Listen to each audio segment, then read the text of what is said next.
Okay, Tony is recording me, and I'm here giving friends an introduction to the selective carbohydrate diet, which I use to treat my son's Crohn's disease. He's 12 years old.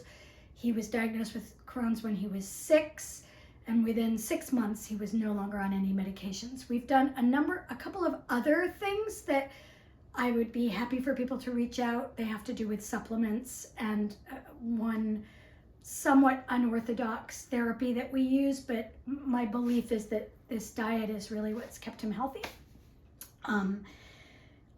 So today I just want to give you an overview of what I have in my house to be able to make this diet work, because I would have liked to have had this information when I first started this diet. And I'm going to talk about some of the actual items that I have that are basic to me doing what I need to do to feed him, and then some of the food items, and then we might do another one of these videos talking about the food that I feed him. I will preface that by saying that my son refuses to eat vegetables. He always has. I managed to get a little bit into him, and I can talk about that at another time.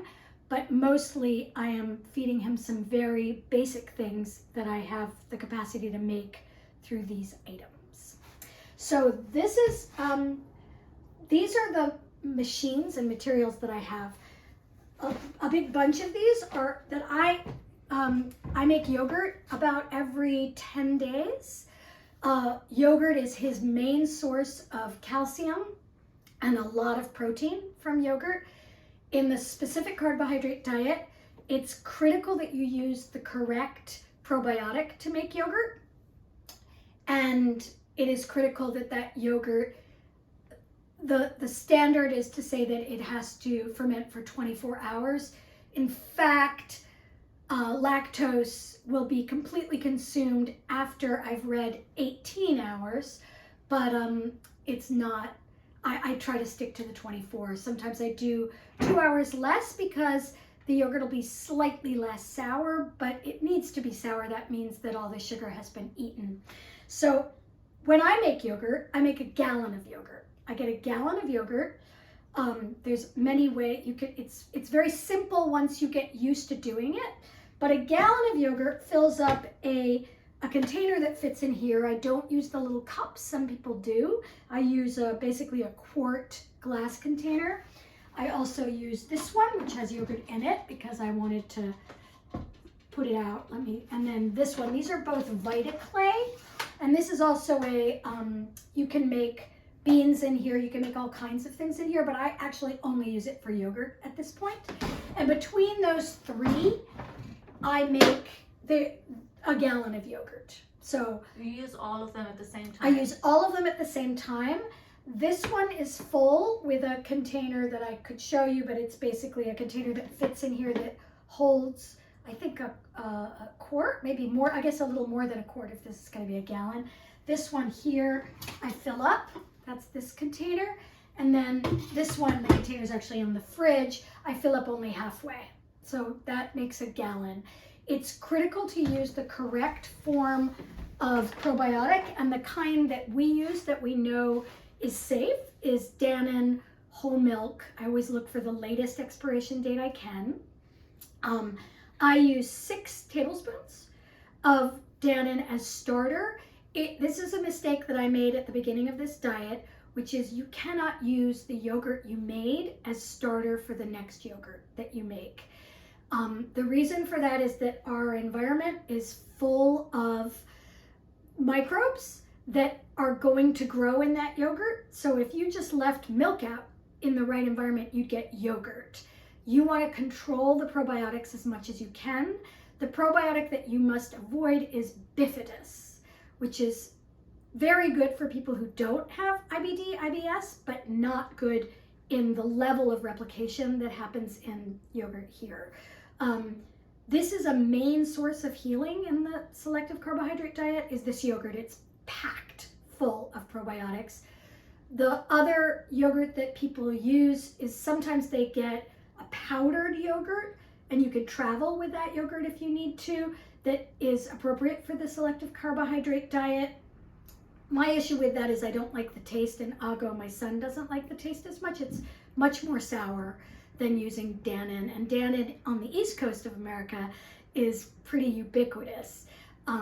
You have to go, if you're someplace else, you just have to look and you make sure. The other thing about bifidus is that it's often called L.B or bifid or biff, and you don't realize that that's bifidus. So that was the mistake I made. I used the wrong starter for him for a number of months, and he wasn't getting as better as I wanted. And when I switched to just using Dannon, he got much better. It was a definitely cause effect that I could see.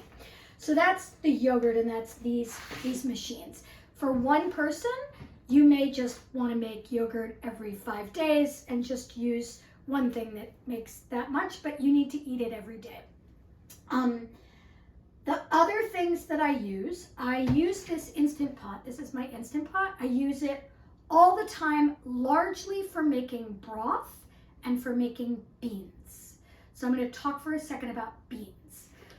Some beans and legumes, are beans legumes? They are. So some legumes are okay on the specific carbohydrate diet, some are not. It has to do with their carbohydrate content and how they break down in your digestive system. I stick with beans. I stick with black beans, which are also called turtle beans sometimes, I believe. Black beans, and black beans are not black-eyed peas, which are a different kind of bean, and red kidney beans.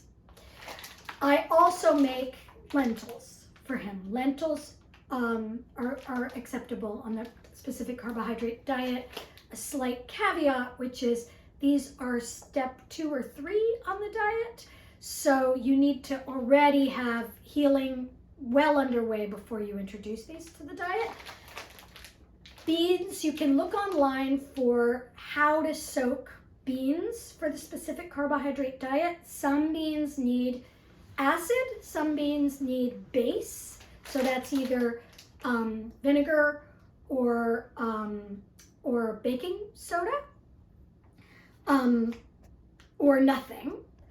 And the critical thing about these beans, about this kind of bean, and you can also have, I've made him white bean soup using navy beans, which are tiny little white beans. Those are also okay.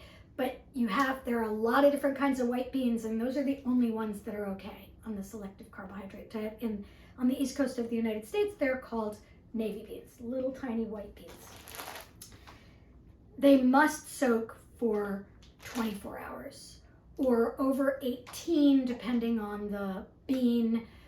I always soak lentils for 18. I try to soak these guys for 24.